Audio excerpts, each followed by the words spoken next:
ពួកយើងកំពុងតែរៀបចំចេញទៅហើយតិចទៀតគឺយើងនឹងមានស្លាកស្នាមមួយដែលស្រស់ស្អាតអូយ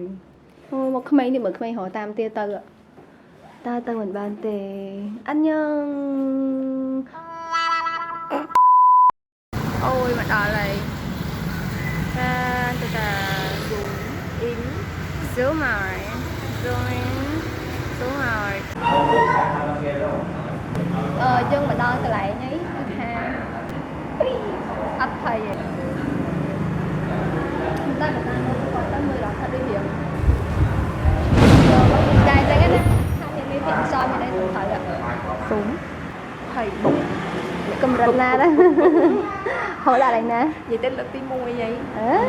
ចុះឡុកនឹងដាក់ចំណងជើងថា first yes ហើយគាត់ដាក់សិចកន្លែងនេះរៀងឈឺផុតផងតាមយើងពិសេសមកដូចបងមីន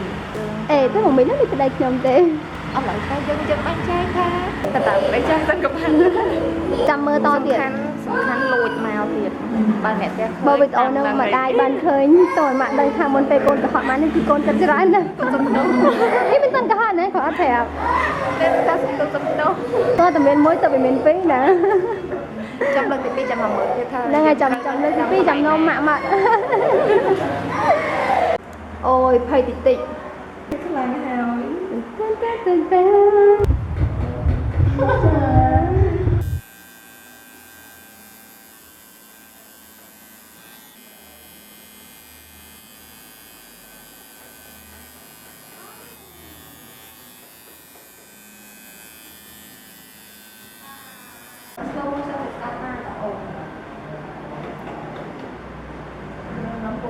ពីឧបសគ្គឆ្លងសាឆ្លងអីជាមក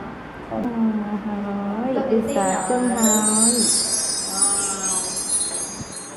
កັບសេរីនេះ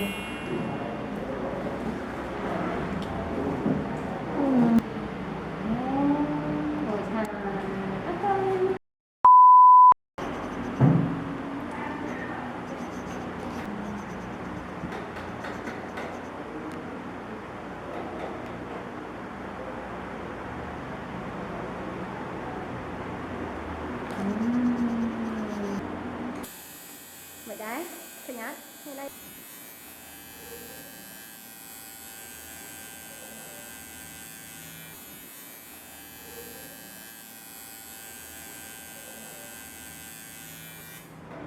មិនដែរ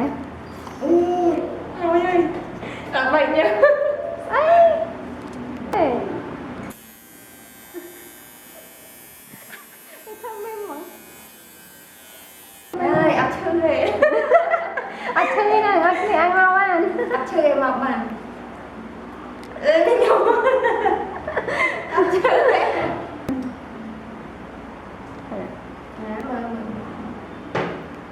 អូខេបាទដល់ច្បាស់ល្អជួយទឹកថ្នាំ